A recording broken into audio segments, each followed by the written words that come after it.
তোফাজ্জল হত্যাকাণ্ডের ঘটনা ঘটেছিল ঢাকা বিশ্ববিদ্যালয়ে। এই হত্যাকাণ্ডের যারা মূল আসামি তাদের মধ্যে একজন হচ্ছে শেখ রমজান আলী রকি। আজকে এই হেলমেট বাহিনীর জেরাক্স কপি হচ্ছে নয়ন, চাঁদাবাজের একেবারে মাফিয়া চাঁদাবাজ ঢাকা। এই মাফিয়া চাঁদাবাজ নিয়ে আসছে এই হত্যাকারীকে।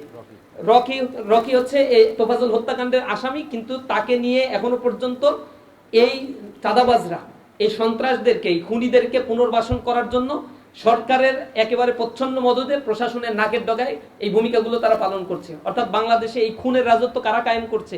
যে হাজারের উপরে খুন হয়েছে বিগত 5 মাসে, সেই হাজারের উপরে খুনের নেতৃত্ব কাদের মাধ্যমে দেয়া গিয়েছে, এগুলো তার স্পষ্ট প্রমাণ। এখন গ্যাসের দাম বৃদ্ধি পেয়েছে, ভোজ্য তেলের দাম বৃদ্ধি পেয়েছে, জ্বালানি তেলের দাম বৃদ্ধি পেয়েছে, বিদ্যুতের চরম দুর্ভোগ। গ্রাম অঞ্চলের মানুষ এখন তো বিদ্যুৎ পাই না, মাঝে মাঝে বিদ্যুৎ আসে।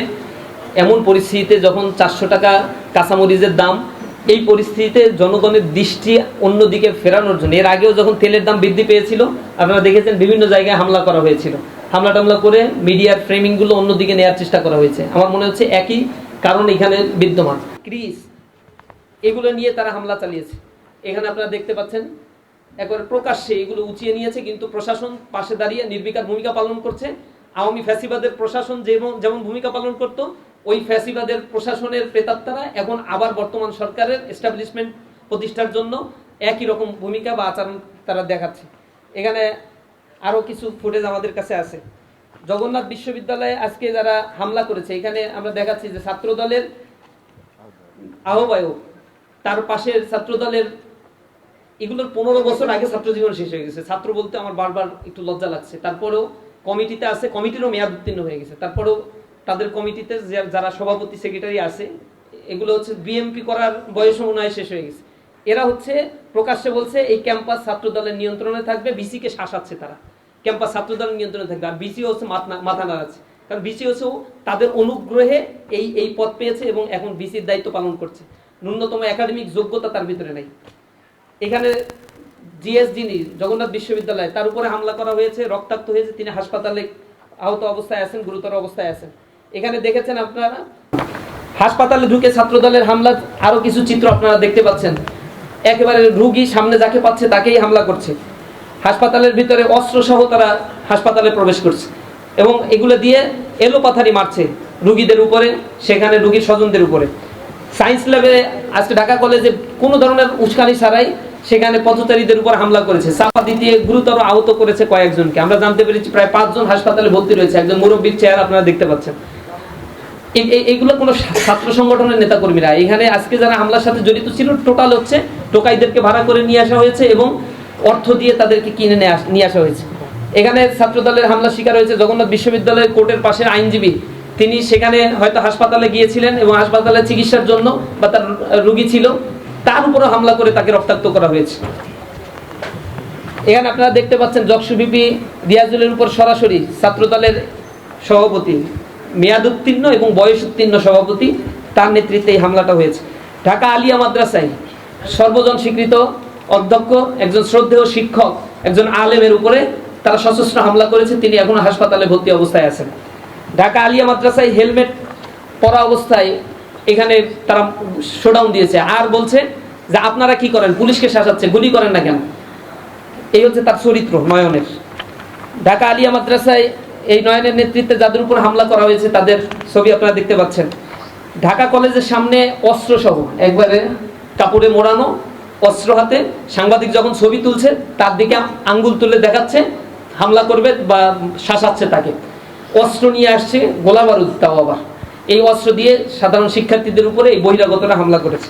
এবং জুলাই শহীদদের জন্য দোয়া অনুষ্ঠান, ঢাকা কলেজের এই দোয়া অনুষ্ঠানে সেখানে তারা অস্ত্র শস্ত্র সহ আক্রমণ করার জন্য উপস্থিত হয়েছে। এভাবে সোশ্যাল মিডিয়ায় ছড়িয়ে পড়া অসংখ্য ছবি আছে যেখানে সাংবাদিকদের উপরে আক্রমণ করা হয়েছে, সাংবাদিকরা সেখানে রক্তাক্ত হয়েছে, শিক্ষকদের লাঞ্ছিত করা হয়েছে। এটা আর কোনো ছাত্র সংগঠনের পজিশনে আর ছাত্রদল নাই। এটা কেন্দ্র কমিটি থেকে একবারে রুরাল লেভেল পর্যন্ত প্রতিটা বিশ্ববিদ্যালয়ে তাদের কমিটির মেয়াদ এবং ছাত্রত্ব অন্তত 10-15 বছর আগে শেষ হয়ে গিয়েছে। এই অছাত্ররা কোন ইন্টেনশন নিয়ে এই ক্যাম্পাসগুলোতে আছে? জগন্নাথ বিশ্ববিদ্যালয়ে আপনারা খেয়াল করবেন, সেখানে ছাত্র দলের আজকের ঘটনার মূল কারণটা হচ্ছে ছাত্ররা প্রথমে ইনকিলাব মঞ্চের ব্যানারে সেখানে গিয়ে ইউজিসির চেয়ারম্যান উপস্থিত হয়েছে, তার কাছে তারা স্মারকলিপি দেবে, দাবি করবে যে ঠিকাদার প্রতিষ্ঠানের উপরে কাছে এই প্রতিষ্ঠানের হল নির্মাণের দায়িত্ব দেওয়া যাবে না। প্রায় 10,000 কোটি টাকার একটা প্রজেক্ট, এই প্রজেক্টটা দিতে হবে সেনাবাহিনীর হাতে, যাতে খুব দ্রুত এই হল নির্মাণ হয়। এর আগেও 15,000 কোটি টাকা এখানে দেওয়া হয়েছিল, 1500 কোটি টাকা সম্ভবত, বা 15,000 কোটি টাকা সামথিং এমন দেওয়া হয়েছিল, 1500 কোটি টাকা। সেটা তৎকালীন সময়ে যারা যে ভিসি ছিল, আওয়ামী লীগের যুবলীগের ভিসি ছিল, সেই ভিসি সেটা পুরো টাকাটাই মেরে খেয়ে ফেলছে। এখন আবার এই টাকাটা বরাদ্দ দেওয়ার কথা, সেই টাকাটাও যাতে ঠিকাদারি প্রতিষ্ঠানের কাছে দেয়, এই ঠিকাদারি গ্রহণ করবে ছাত্র দলের নেতাকর্মীরা বা ওই এলাকার যারা বিএনপির নেতাকর্মীরা আছে, সেখানে অনেক ভাগ বাটোয়ারার ব্যাপার আছে। আমাদের স্পষ্ট কথা হচ্ছে, স্টুডেন্টদেরকে স্বার্থকে প্রায়োরিটি দিতে হবে, এখানে দ্রুত হল নির্মাণ করতে হবে। অত্যন্ত ভোগান্তির মধ্য দিয়ে জগন্নাথ বিশ্ববিদ্যালয়ের শিক্ষার্থীরা পড়াশোনা করে, একটা ন্যূনতম হল জগন্নাথ বিশ্ববিদ্যালয়ের ছাত্রদের জন্য নাই, যা অত্যন্ত লজ্জাজনক। এই বিশ্ববিদ্যালয়ের জন্য যেমন লজ্জাজনক, তেমনি একইভাবে প্রশাসনের জন্য, শিক্ষা মন্ত্রণালয়ের জন্য, ইউজিসির জন্য লজ্জাজনক। এই জায়গা থেকে যখন বরাদ্দ দেওয়া হচ্ছে, শিক্ষার্থীরা সেভারাল টাইম আন্দোলন করে যেই টাকাটা স্যাংশন করেছে, সেই টাকাটা এখন ঠিকাদারি প্রতিষ্ঠানের মাধ্যমে ছাত্রদল যুবদলের ভাগ বাটোয়ারার বস্তুতে পরিণত কেন করা হইল না? এই জন্য কোনো উস্কানি ছাড়াই আজকে আমাদের নেতাকর্মীদের উপরে, যক্ষুর নেতাকর্মীদের উপরে হামলা করা হলো। সুতরাং আমরা এখানে বলতে চাই, তাদের যে চরিত্র এখন দেখা দিয়েছে, এটা কোনো ছাত্রবান্ধব কোনো চরিত্র না। সকল ক্যাম্পাসে তারা ছাত্রদের দ্বারা ধিকৃত হয়েছে, এ কারণে আজকে তারা সন্ত্রাসের রাস্তায় তারা বাছাই করে নিয়েছে। আমরা সরকারের দৃষ্টি আকর্ষণ করি, প্রধানমন্ত্রীর দৃষ্টি আকর্ষণ করি, আপনার পতনের জন্য এই যুবদল ছাত্রদলই কিন্তু যথেষ্ট হবে। তাদের লাগাম ধরেন, যদি এখনো লাগাম ধরতে না পারেন তাহলে সময়ের অপেক্ষা করেন। এখন গ্যাসের দাম বৃদ্ধি পেয়েছে, ভোজ্য তেলের দাম বৃদ্ধি পেয়েছে, জ্বালানি তেলের দাম বৃদ্ধি পেয়েছে, বিদ্যুতের চরম দুর্ভোগ।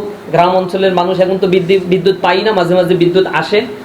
এমন পরিস্থিতিতে যখন 400 টাকা কাঁচামরিচের দাম, এই পরিস্থিতিতে জনগণের দৃষ্টি অন্যদিকে ফেরানোর জন্য, এর আগেও যখন তেলের দাম বৃদ্ধি পেয়েছিল, আপনারা দেখেছেন বিভিন্ন জায়গায় হামলা করা হয়েছিল, হামলা টামলা করে মিডিয়ার ফ্রেমিংগুলো অন্যদিকে নেওয়ার চেষ্টা করা হয়েছে। আমার মনে হচ্ছে একই কারণ এখানে বিদ্যমান। আর আওয়ামী লীগের সভানেত্রী বা পতিত স্বৈরাচার ফ্যাসিস্ট হাসিনা কালকে বক্তব্য দিবেন, এ কারণে আজকে পরিস্থিতি মিডিয়ার দৃষ্টি আকর্ষণ অন্যদিকে নিয়ে যাওয়ার জন্য পরিকল্পিত এই হামলা ছাত্রদলের দ্বারাই সম্ভব। কারণ ছাত্রদলের প্রত্যেকটা কমিটিতে অন্তত 50টা কমিটির তালিকা আমাদের কাছে আছে, যেখানে পুরাতন ছাত্রলীগকে পুনর্বাসিত করা হয়েছে। সুতরাং তারা চায় এই জায়গাগুলোতে অন্য আলাপ আসুক, এবং এই জুলাইয়ের সময় ফ্যাসিবাদের যে আলাপগুলো, এই স্বৈরাচারের আলাপগুলো, গণহত্যার বিচারের আলাপগুলো, জুলাই সনদের আলাপগুলো, গণভোটের আলাপগুলো, এইগুলো ম্লান হয়ে যায়। এই কারণেই পরিকল্পিতভাবে বিভিন্ন জায়গায় তারা হামলার চেষ্টাগুলো করেছে। আমরা মনে করছি এর দায় দায়িত্ব সম্পূর্ণ বিএনপি ছাত্র দলের উপরে। আর দীর্ঘ সময় ধরে আমরা লড়াই করেছিলাম তাদের সাথে, তখন তাদের খুব বেশি ছায়া আমরা দেখতে পাই নাই। বালুর ট্রাক সরানোর দিন ছাত্র দলের কেউ ছিল না, সেদিন ইসলামী ছাত্র শিবিরের দায়িত্বশীলরা রাস্তায় দাঁড়িয়ে প্রতিবাদ করেছিল, এবং শাহাদাতের ঘটনা ইসলামী ছাত্র শিবিরের ঘটেছিল, অনেক ভাই আহত এবং শহীদের ঘটনা ঘটেছিল। ছাত্রদল যুবদলকে সেদিন আমরা পাই নাই। এই সন্ত্রাসীরা, এরা হচ্ছে যে দলই ক্ষমতা আসুক না কেন, সেই দলের ঘাড়ের উপর চেপে মততন্ত্র ক্রিয়েট করা বা ত্রাসের রাজত্ব তৈরি করাই হচ্ছে তাদের মূল দায়িত্ব। এই কাজটাই তারা করে। আমরা মনে করছি জুলাইয়ের এই বর্তমান যে সিচুয়েশন, দ্বিতীয় বর্ষপূর্তিতে যেভাবে সারা দেশব্যাপী আমরা প্রোগ্রাম করছি, এখন ইন্টেনশনালি এই প্রোগ্রামগুলোতে তারা হামলা করেছে। উচিত ছিল তাদেরও সেম লেভেলের প্রোগ্রামগুলো করা, শিক্ষার্থী বান্ধব প্রোগ্রামগুলো করা। কোনো জায়গায় তারা এগুলো না করে বরং আমাদের প্রোগ্রামগুলোতে হামলা করে তারা এটাই প্রমাণ করতে যায় যে তাদের চরিত্রটা কেমন, আর তারা এই গণ অভ্যুত্থানের বা এই বিপ্লবের পক্ষের কোনো শক্তি ছিল না, অথবা তারা থাকলেও মুখে শুধু বাতেলা পুরাতন সেই বন্দোবস্তের দিকেই তারা যেতে চায়, ক্যাম্পাসগুলোকে তারা অস্থিতিশীল করে রাখতে চায়। সুতরাং আমরা তাদের জন্য বারবার বলছি, এখনো শুধরান, ছাত্ররা সময় দিচ্ছে আপনাদের। গণপ্রতিরোধের মুখে পড়লে এ থেকে পালানো আপনাদের জন্য কঠিন হবে। তো সবাইকে ধন্যবাদ। বেগম রোকেয়া বিশ্ববিদ্যালয়ে যুদ্ধ অপরাধের দায়ে জামাত নেতৃবৃন্দ যাদের ফাঁসি হয়েছে, তাদের ছবি টাঙিয়ে জুতা নিক্ষেপ কর্মসূচি পালন করেছে তারা, এই বিষয়ে আপনাদের কোনো বক্তব্য আছে? আর ভাই, কোনো বিশ্ববিদ্যালয়ের ক্যাম্পাসে এই ধরনের সংঘর্ষের আশঙ্কা করছেন কিনা আপনারা? জি, আর কোনো ক্যাম্পাসে তা আমরা তো খবর পাচ্ছি তারা একে একে ঢাকা কলেজের হল দখল করবে, আলিয়া মাদ্রাসার হল দখল করবে, এরপরে অনেকগুলো কলেজ তাদের টার্গেটে আছে। আমাদের কাছে ইতিমধ্যেই খবর এসেছে, তিতুমির কলেজ তো অলরেডি হল দখল করছে। কুমিল্লা বিশ্ববিদ্যালয়ে গণরুম কালচার তারা ফেরত নিয়ে আসছে, তারা 24 জনের মতো গণরুমে রেখেছে। সেইখানে এই নিউজ আসছে, ছাত্ররা সেখানে প্রতিবাদ করছে, প্রতিরোধের মুখে তারা সেই গণরুম ছাড়তে বাধ্য হয়েছে। এভাবে একের পর এক প্রতিটা ক্যাম্পাসে তারা গণরুম গেস্ট রুম চালু করবে। তাদের কেন্দ্রীয় সভাপতি আমার মনে আছে এক সংবাদ সম্মেলনে বলেছিল, আর কোনোদিন গণরুম কালচার ফেরত আসবে না, যদি আসে তাহলে কি হবে, তাহলে আমি আর রাজনীতি করব না। এদের চরিত্রের ভিতরে কোনো মিল দেখেন? এই গণরুম গেস্ট রুম হল দখল এগুলো চলছে, তিতুমির কলেজে হল দখল করছে, এগুলো প্রকাশ্যে সংবাদ মাধ্যমগুলোতে আসছে। তাদের ন্যূনতম কোনো লজ্জাবোধ থাকলে এই রাজনীতি থেকে তাদের ছেড়ে দেওয়া উচিত ছিল, কিন্তু তারা এটা করে নাই এবং একের পর এক এই কাজগুলো তারা করবে।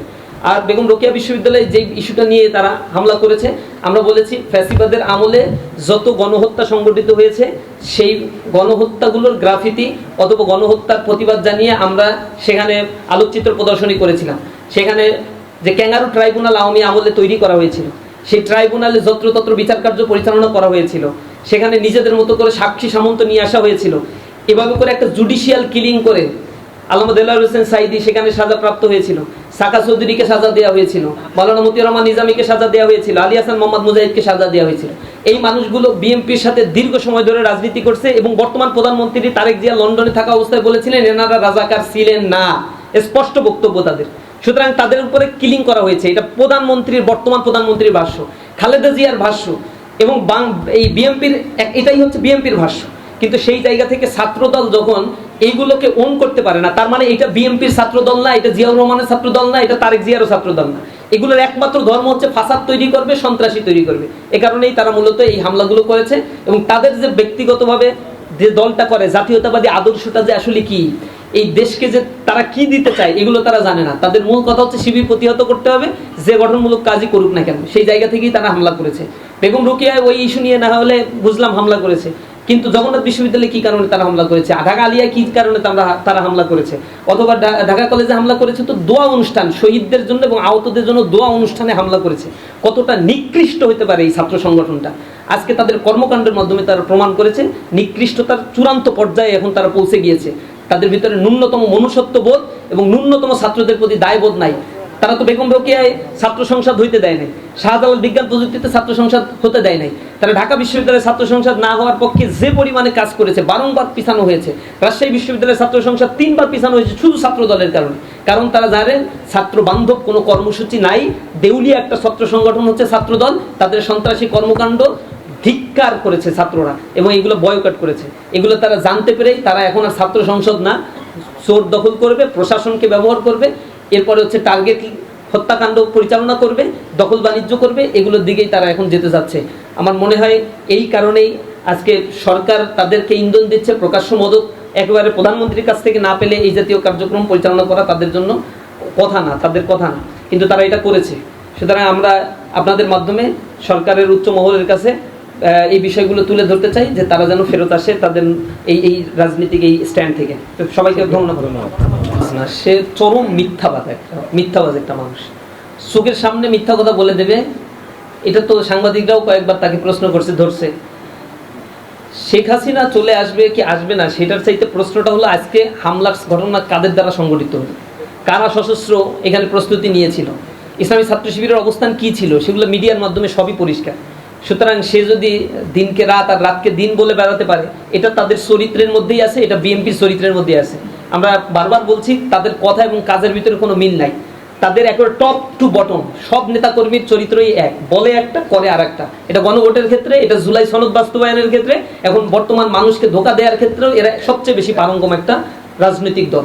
সুতরাং তাদের চালাচামুন্ডা যারা আছে তাদের চরিত্র এমন হবে, এটা খুবই স্বাভাবিক। সুতরাং তাকে নিয়ে আমি আর খুব বেশি কথা বলতে চাই না। তার কথার ভ্যালু কোথায় আছে, তাকে কেন পালা হয়, কি কারণে তাকে এখনো পর্যন্ত দলে রাখা হয়েছে, এত অ্যালিগেশন থাকার পরেও এগুলো জাতির কাছে স্পষ্ট। এই চাঁদার, সে যা চাঁদাবাজি করে পুরান ঢাকায়, এই চাঁদার ভাগ বাটোয়ারা কোথায় কিভাবে যায়, এগুলো জাতির সবাই আসলে ক্লিয়ার, সবাই জানে। সুতরাং তার কথা 4 পয়সা মূল্য আমাদের কাছে নাই। মূল ফ্যাক্টটা সংবাদ মাধ্যমে আপনারা প্রচার করেছেন, সাংবাদিকদের মাধ্যমে উঠে এসেছে। যদি সরকারের বিবেক নাড়া দেয়, যদি সরকার মনে করে তাদের কোনো রেসপন্সিবিলিটি আছে, তাহলে সেটা তারা পালন করবে। অন্যথায় জনতা তাদের যে জবাব দেওয়ার, ছাত্র জনতা তাদের সেই জবাবটা সময় অনুযায়ী দিয়ে দেবে ইনশাল্লাহ। আমরা গ্রেপ্তারের তথ্য এখনো সংগ্রহ করছি। তবে আমাদের জানা মতে একজন আলিয়া মাদ্রাসার একজন দায়িত্বশীলকে গ্রেপ্তার করা হয়েছে। পাশাপাশি মামলার ব্যাপারটা বললেন, আমরা প্রশাসনের এখন পর্যন্ত মামলা করি নাই, কারণ এর পূর্বেও মামলা করে কোনো ধরনের প্রতিকার আমরা পাই নাই, এর কোনো ব্যবস্থাও নেওয়া হয় না। আর প্রশাসনকে আমরা বারবার নক দিয়েছি, প্রশাসন আমাদেরকে সাড়া দেয়নি। ডিএমপি কমিশনার একবার ফোন ধরেছিলেন ব্যবস্থা নেওয়ার কথা বললেও আমরা দেখতে পেয়েছি নারায়ণগঞ্জ থেকে, এরপরে পুরান ঢাকা থেকে, কেরানীগঞ্জ থেকে টোকাইদেরকে নিয়ে আসা হয়েছে এবং সশস্ত্র অবস্থায় আছে। আমরা প্রশাসনকে বারবার বলেছি, সেখানে পার্কের পাশে তারা বসা ছিল এবং ক্যাম্পাসের জগন্নাথ বিশ্ববিদ্যালয়ের চারদিক ঘেরাও করা ছিল। ঢাকা বিশ্ববিদ্যালয়ের সামনে সায়েন্স ল্যাবে সশস্ত্র অবস্থায় তারা মহড়া দিচ্ছিল, এরপরে একের পর এক হামলা করছিল। প্রশাসন তাদের পাশে দাঁড়িয়ে আছে, অস্ত্র দেখছে। তারা ছাত্রলীগের যেভাবে শেল্টার দিত একই কপি এই জুলাই যেতে না যেতে আমরা আবার দেখতে পাচ্ছি, একই প্রতিচ্ছবি আজকে আমরা দেখতে পেলাম। সুতরাং আমরা মনে করছি না এই প্রশাসনের দ্বারা কোনোদিন সুবিচার সম্ভব। আর ছাত্র দলের বা যুব দলের কাউকে গ্রেপ্তার করার সক্ষমতা এই নপুংসক প্রশাসনের আছে, আমাদের কাছে এটা মনে হয় না। যেহেতু প্রশাসনের এটা দায়িত্ব, আমরা মনে করি প্রশাসন সেই বিষয়টা তদন্ত করে দেখবে এবং এই জায়গা থেকে তারা তাদের রেসপন্সিবিলিটি পালন করে কিনা এটার জন্য আমরা অপেক্ষমান আছি।